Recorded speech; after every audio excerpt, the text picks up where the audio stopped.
This 11-story hotel is unlike anything Melbourne has ever seen. With an amazing rooftop bar and gathering space, incredible conference facilities, and of course, amazing guest rooms and suites like this one. So if you have friends and family coming to town for a visit, or want to go out and enjoy downtown Melbourne's great restaurants, bars, and shopping for a night or two, Hotel Melby is the place to be. Welcome back to the 411 on the 321. Tales, tenets, and tips from Space Coast business leaders, brought to you by the Melbourne Regional Chamber. I'm your host, Mel Thomas, joining you as always from the gorgeous Hotel Melby, downtown Melbourne, and I have a very special guest sitting beside me today. Please welcome Mark Boyd, local attorney at law, 2024 board chair of the Melbourne Regional Chamber, and he wears a lot of other hats too we're about to get into. So we're going to be right back with Mark after a few words from our champion sponsor, Hedrick Brothers Construction. Since 1979, Hedrick Brothers Construction has been delivering quality construction for the commercial and luxury residential markets of South Florida. In 2020, Hedrick Brothers expanded into the Space Coast region and opened an office here in Melbourne. 3 years later, the team's grown to over a dozen professionals, working on large, local projects and investing in our community. The sky is not the limit for the Hedrick Brothers team. Check them out. You'll be glad you did. And welcome back. So Mark, you have such an interesting story. Local guy, moved away, came back big and invested here in the community. Can you kind of talk just about your personal journey? Well, I guess starting at the beginning, Yeah. I was born here in Melbourne, not too far from where we sit right now at Holmes Regional Medical Center. Grew up in Brevard County and went off for education, for lack of a better term, and went to college, Duke University in North Carolina. And I won't hold that. Oh yes, I forgot. You're Tar Heel. Tar Heel. It's okay. I have many friends who are. Well, I love that I'm wearing Duke and you're wearing Carolina blue. So yeah. Yes, yeah. That's. We're gonna cross. Yeah, we're gonna be good. Duke football is actually very exciting this year. My dad's excited about that. But went to college there, law school at the University of Georgia, with at the time probably the intention of starting to move home not too long after I graduated. But had the kind of I guess an object in motion has a tendency, but an object has a tendency to remain as well. So once I was up there, as it turns out, looking back on it, both my parents and my sister and myself all began our careers in Atlanta, and I was practiced up in Georgia for about a decade, almost a full decade, before moving home in 2017. So that's kind of how I started here, went off and came back, and I've told people this, and it's true. It was growing up here, the desire to raise a family here with my wife, Jessie. We had one young son when we moved back. We now have two. That was really what brought me personally back to Brevard was, quality of life. And I feel like it's a great place to live and grow up. And I want to follow that thread, that family thread. So you not only came back to Brevard to raise your own family, but you came back to your family and your family business, correct? Yeah, so I moved back here. It's the chicken or the egg. It's the question for me. I don't know whether it's the chicken or the egg, whichever one came first. For me, it was definitely the desire to live here and grow up here, which brought me back, and then the opportunity to work with my father was great experience, and coming out of at the time when I was living in Atlanta. I was a prosecutor. I'd done that for, I was worked at a firm in Atlanta doing civil litigation type stuff for the first few years, but I'd been a prosecutor for a number of years, first in Savannah, then outside of Atlanta. So I knew I wanted to transition back into private practice of law. Yeah. I knew, although Atlanta had been I really enjoyed living there, as a childless person, I guess. Right. Moving, I wanted to live somewhere that was a great place to raise kids. So I'm enough of a nerd that I kind of looked at it in a objective way, came up with a spreadsheet of the things I was looking for. Of course you did, yes. And all of a sudden it was laying right there before me that Brevard County would be a great place to live because it's small enough that you can still really get to know people. Yeah. But growing, which that in of itself is a not unique but distinctive thing. Exciting. in the world. And I wanted to work with people who I could learn from and trust. And those are two very different things. So looking at all those things, I'm like, Brevard County and my father. So it's funny. Everything's kind of a whirlwind when it's happening, but it was a special thing to look back on it. That would have been, I guess, 2017 was a big year. That was a big year for you. Well, we're glad that your spreadsheet pointed you in the right direction and you came home. I want to talk about your dad. Okay. So your family has a very rich history in the community, your grandfather as well. Specific to the chamber, because we're definitely going to talk about your vision for the chamber, which is all of our listeners want to hear that. Can you talk about your family's history with the Melbourne Regional Chamber? Sure. The chamber, Brevard County, one of the great things about this area, the Melbourne region, is you can get involved in a lot of things. And I feel like the things that, really catch you are the things you come back to. For my father, in particular, he's been involved in a lot of things, but the chamber is the one that I feel like is, if I can speak for him, nearest and dearest to his heart.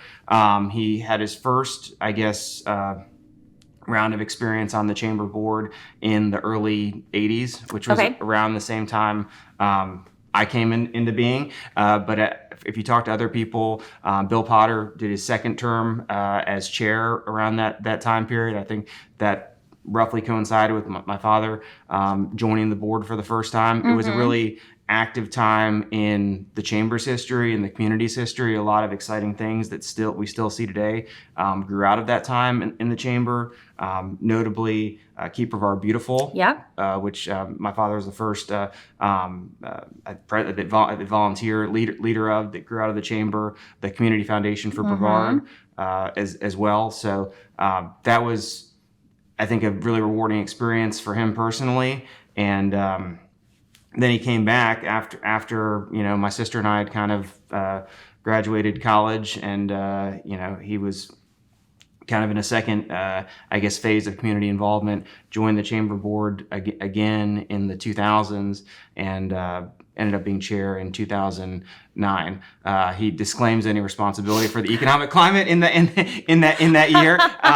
But I think that was and there's a lot of people involved in that time who've become family friends of his and mine too. But during that general time period, that was going back to the getting the 5-star accreditation for the chamber. Which they still have. Yes. Incredible. In that time, and a lot of exciting stuff going on with the city in that era as well, the new city hall and things like that. So it's I was looking in.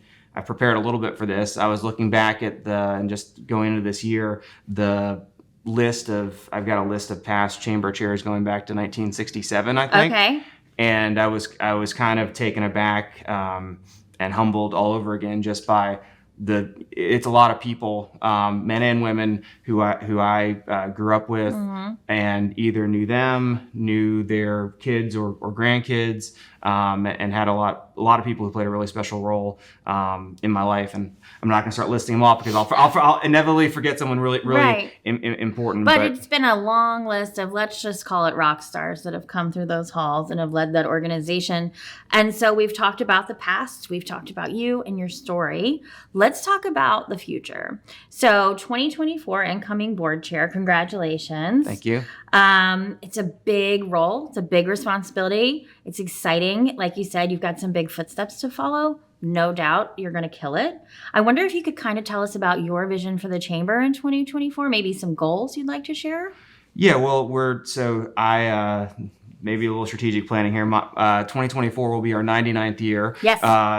In preparation for the 100th. So I think it's a time to reflect. I'm a history major, which prepares you to do two things. Not to use material I used at the retreat, but it prepares you to teach history or be an attorney. But that's definitely my intellectual passion. And I think it's always important to look back at where we've come, and so we can try to chart where we appear to be going, where we'd like to be going. So I think it's a time of reflection for the chamber, and also the community. There's the constant, every organization I feel like that has a long history needs to take a time to what's our value proposition in this day and age.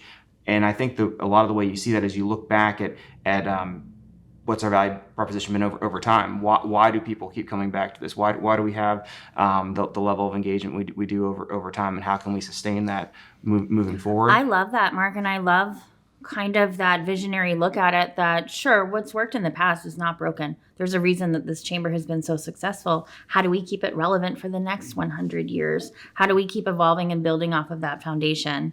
You mentioned the retreat. So we just had a community leadership retreat in Jupiter.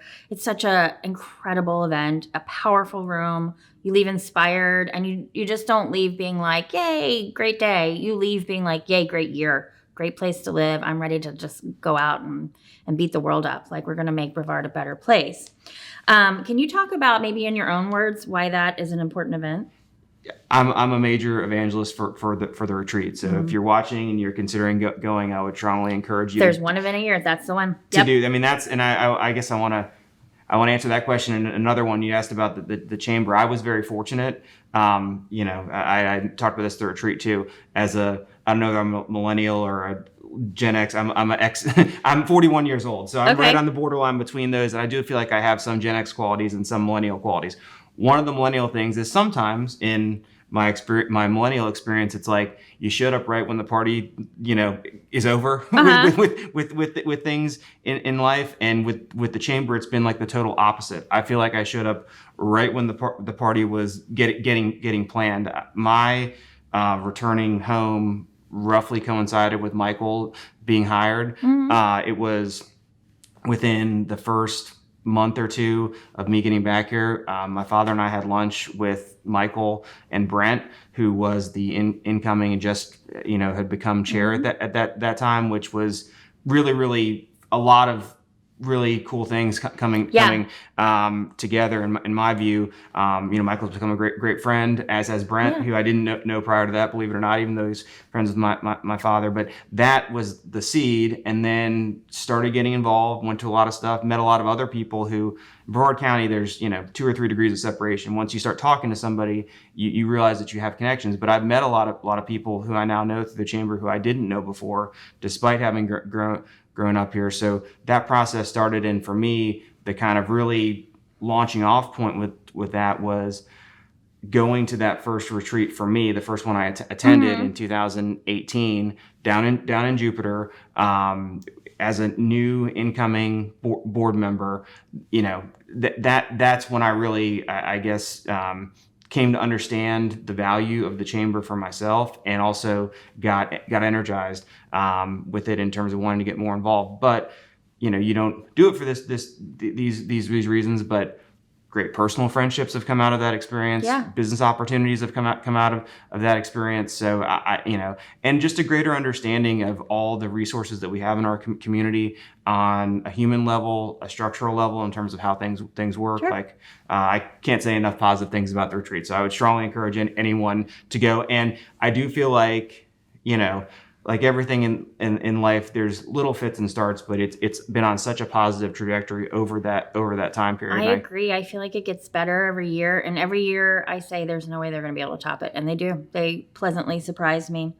So besides being an active chamber partner and cheerleader, as we hear, you also have another role. I want to congratulate you. You're recently elected Satellite Beach City Council. Yes. So that's been a unique, totally different experience. I mean, life, I'm kind of just a couple things going on in your life this year. This is another millennial, but I do kind of feel like you only live once, and Is that what inspired you to run? I think what inspired me to run was honestly a desire. If you're going to get involved with public policy, I definitely view it as public service and public policy as opposed to politics. But at the local level where, the things that, That's where things happen. Literally things like stop signs and stuff like that, that really affects my family, everyone else's family, and, you can get to know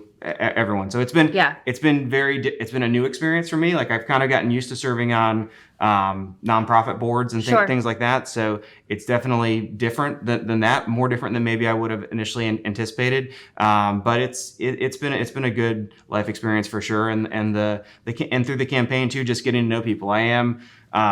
I find people interesting, so I got to talk to a lot of people through that process, and it was good. And I do love living in Satellite Beach. Good, excellent. Well, we'll be watching and look forward to all the great things you're going to do there. I agree with you. You want to affect change? It starts here on the local level. Get involved. So we've talked about your passion for your family, your passion for the chamber, for Brevard, for your public service. Any other causes or anything you're passionate about here on the Space Coast? Well, I care a lot about the environment. I'm a past chair of Keep Brevard Beautiful as well. The way I originally kind of, to be careful what you wish for, the way I first got involved in policy in Satellite Beach was serving on their sustainability board. I grew up in Brevard, as we've covered, and I enjoy all kinds of water sports. I surf very badly. I enjoy, going out on the boat, paddleboarding with my kids and stuff like that. When I came back in 2017, and my wife moved here for the first time, kind of in preparing her for moving to Brevard County, I was like, well, it's a good business opportunity for the family. It's a great place to grow up. Good schools. I was like naturally beautiful. I was like, you got an island separated by a body of water. All this. I was like culturally, I was like, don't be expecting what you have in Atlanta. Of course, yeah. But I will say this, everything. When we got back here, I was really positively impressed by how much the community had evolved from a things to do cultural standpoint versus my memory, which was placed in the 90s, really. Because you come back to visit your family for holidays and stuff like that. I hadn't lived here full time since the 1990s, but I was just really shocked and appalled by the lagoon in particular. So something that I cared about on kind of a global theoretical level, like took on local, kind of lit a fire under me from a local level. Yeah. So that's an issue I care a lot about. It was really reassuring that I perceived there's differences about ways and means, but the widespread support for the lagoon in particular and the environment at large in Brevard County is something else. So I was alarmed by the state of the lagoon, but reassured by the broad support I saw for the issue when I came back here. So I care a lot about that. Education is something. I'm, the father of two small, young boys, so that their future education is something I care a lot about. But in my family, really on both sides, my mom's side and my dad's side, education has been probably the biggest value that's been passed from generation to generation in my family. So I care about that issue a lot. I've been a board member and volunteer with Junior Achievement. So those are the two things I care about the most, other than commerce. Well, and I think you hit the nail on the head. So, we talk so much about the chamber and business policies. If it's not a nice place to live and to raise kids, if the water isn't clean, if there aren't good schools, that kind of holistic approach that you were just talking about, what's to bring an industry here and create jobs and the revenue that comes from that will rise all of us up. So I think I'm so glad that you've run for an office. I'm glad that you're going to be at the helm of the chamber too, bringing that that it can't just fall into certain buckets. It is the whole thing if you want to make this work. So thank you and bravo to you. Well, thank you. You're welcome. So this is the time in our show where we ask all of our guests. Maybe it was something you heard earlier in your life, a little tale, a little tenet, a little word of wisdom that resonated with you, either personally or professionally or both, that you think our listeners might appreciate hearing. I mean, I don't know how, I don't think that I don't claim to have wisdom, you know. You can rip off someone else's. Yeah. But I mean, I'd say the biggest thing that I have learned in life that has been helpful to me is that, you know, you got to put in the hours. I mean, that's you know, that's for me, that experience came from two things in life I look back on. One was football in high school. Okay. You can't just show up. You got to prepare in the off season. And then law school too, you know. Performance is important, but you got to be prepared. So yeah. I am not a Boy Scout, was never involved in any of that, but it's like prepare. You got to put in the work. That would be, I guess, the biggest thing I would point to that's been helpful to me. Good. Well, we have no doubt that you are prepared for the challenges ahead of you, that you will be putting in the work, relying on that strong family foundation and also your own vision for the next generation, your kids, to live here in Brevard. So thank you for all you do. Thank you so much for having me. Thank you for joining us. Yeah. It has been so nice to get to know you and hear your story, past, present, and future. I cannot wait to see what all the great things you're going to do. For more information on Mark or any of the board members of the Melbourne Regional Chamber, you can go to our website, melbourneregionalchamber.com. Thank you so much for the Hotel Melby for putting us up in this gorgeous suite this morning. Anthony Demalia with Tightline Productions for making the 411 on the 321 a reality. And as always, the Melbourne Regional Chamber support staff.